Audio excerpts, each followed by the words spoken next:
안녕하십니까. 저는 2021학년도 한국포르텍7대학 창원 캠퍼스 고교위탁과정을 수료한 최민준이라고 합니다. 저는 고교위탁에 대한 정보나 사실보다는 제가 수료하면서 활동을 하면서 느낀 점들을 말씀드릴까 합니다.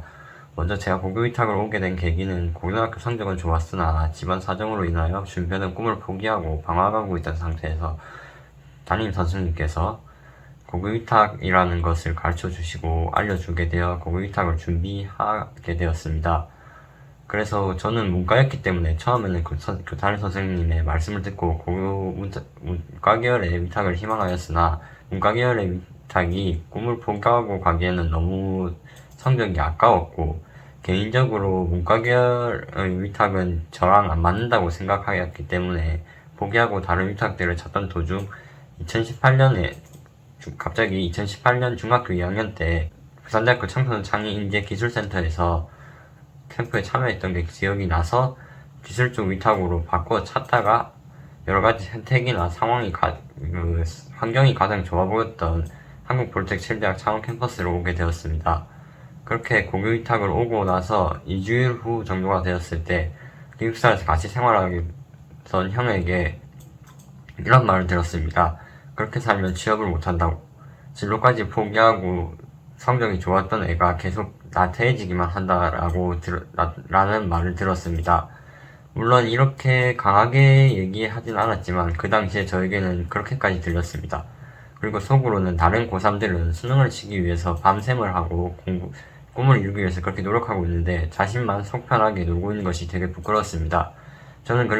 그래서 저는 그날 이후 자신만의 룰을 정하고 그대로 실행했습니다. 그 자신만의 룰은 저녁 8시부터 밤 12시까지 4시간 동안은 무조건 어떠한 공부를 하자입니다. 그리고 이 룰은 아프거나 과제 등 다른 특수한 상황이 아니고서는 무조건 지키자고 결심했습니다. 그리고 이 룰은 고위탁이 지난 고 대학교 1학년이 지금까지도 지켜지고 있습니다. 그리고 저는 고위탁 기간 중 필기시험 3번 중 2번을 합격했고 실기시험은 5번 중 1번 합격했습니다. 그래서 저는 항공전자 전기기능사를 취득하였고 전기기능사와 전자키드기능사 필기시험을 합격하였습니다. 하지만 그 두 개는 실기시험은 여러 번 떨어져가지고 아직까지 자격증은 항공전자 전기기능사 하나입니다. 저는 앞에서도 얘기했듯 여러가지 시험에 그렇게 쉽게 합격해서 자격증을 딴 것이 아닙니다. 심지어 그렇게 했음에도 불구하고 자격증을 하나밖에 따지 못했습니다. 저는 학교에서 문과였기 때문에 항상 공학과 거리가 멀었고 2년 만에 처음 보는 과학이 정말 어렵게 느껴졌습니다. 전기나 전자 쪽 학문도 아예 처음 보는 것이었기 때문에 되게 어렵게 느껴졌고 처음에는 모르는 것이 정말 많았습니다. 하지만 모르는 것은 인터넷에 찾아가며 교수님들께 물어보며 꾸준히 하루도 빠짐없이 노력했고 이론 과목을 보는 필기는 모두 합격했습니다. 하지만 실기는 저에게 너무나도 힘들었습니다. 저는 3년간 운동을 잘 하지 않았기 때문에 제 몸의 체력은 조금만 움직여도 쉽게 피로해져갖고 집중하기가 너무 힘들었습니다. 캐드는 그나마 컴퓨터로 하기 때문에 힘들지는 않았지만 전기는 정말 4-6시간 동안 말 그대로 엄청나게 훈련을 받는 것처럼 힘들었습니다. 그러나 이런 신체에 부담이 오는 것보다는 정신적으로 실기를 너무 쉽게 생각했기 때문에 준비를 철저하게 못한 것이 어떻게 보면 자격증이 떨어지는데 가장 크게 작용한 것 같습니다. 솔직하게 마지막 시험 떨어졌을 때도 다른 사람들보다 교수님께 가장 미안했습니다. 항상 자격증 실기시험 때마다 도와주셨고 심지어는 여름방학에도 학교를 나와서까지 도와주셨는데 합격이라는 소식을 단 한 번도 전해드리지 못했기 때문입니다. 그리고 대회에도 나갔었는데 1학기에 하나, 2학기에 하나씩을 참여했습니다. 1학기에 참여한 대회는 창업대회로 무언가의 아이템을 가지고 그걸로 창업한다고 생각해서 그 창업 계획을 짜는 그런 대회였습니다. 처음에는 모두들 시간이 많았고 팀원들 모두가 시간이 많았고 열정이 가능했지만 시간이 가면 갈수록 우변충동이 생기고 진도도 점점 나가지 못해서 결국에는 도중에 포기하게 되었습니다. 그리고 2학기에는 2인인 팀으로 참여하는 대회에 참여했었습니다. 이 대회는 처음에는 참여할 생각이 전혀 없었는데 우연히 친구가 같이 하자고 얘기를 해서 그 대회에 친구와 같이 함께 나가게 되었습니다.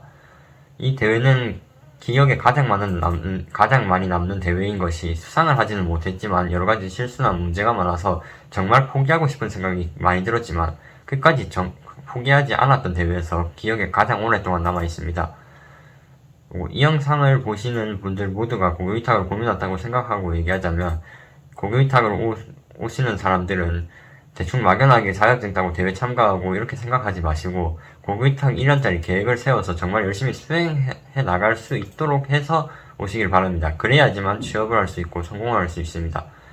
그리고 저는 개인적으로 고교위탁의 장점이 인문계 고등학교에서는 배우지 못하는 현실이라고 생각합니다. 인문계 고등학교에서는 항상 대학교를 잘 가면 모든 것이 해결된다는 듯이 얘기합니다. 하지만 위탁을 다니다 보면 자동적으로 알게 되는 사실이 하나 있는데, 그 사실은 대학교만 간다고 끝이 아닌 것입니다. 대학교만 간다고 해서 끝이 아니고 취업을 하기 위해서 대학교를 가는 것이기 때문에 결국엔 궁극적인 목표는 취업입니다. 취업을 하기 위해서 대학교를 가는 것이고 대학교를 간다고 해서 취업이 되는 것이 아닙니다. 그래서 취업을 하기 위해서는 대학교를 간 노력보다는 훨씬 더 많은 노력을 요구하고, 고교위탁을 다니면은 1년간 엄청나게 많은 노력을 해야 합니다. 막연하게 고교위탁을 와서 1년간 논다고 생각하지 말고 대회를 나간다든지 자격증 공부를 열심히 해서 1년간 계획을 세우고 꾸준히 노력해가지고 그 계획을 달성해 나갈 수 있도록 하는 것이 가장 좋다고 생각합니다. 여기까지가 제가 겪은 고교위탁에 대한 개인적인 생각입니다. 보잘것없지만 저의 긴 이야기를 들어준 분들에게는 감사하고, 고교위탁을 준비 중인 사람들에게는 조금이라도 도움이 되길 바라면서 저는 가보도록 하겠습니다. 감사합니다.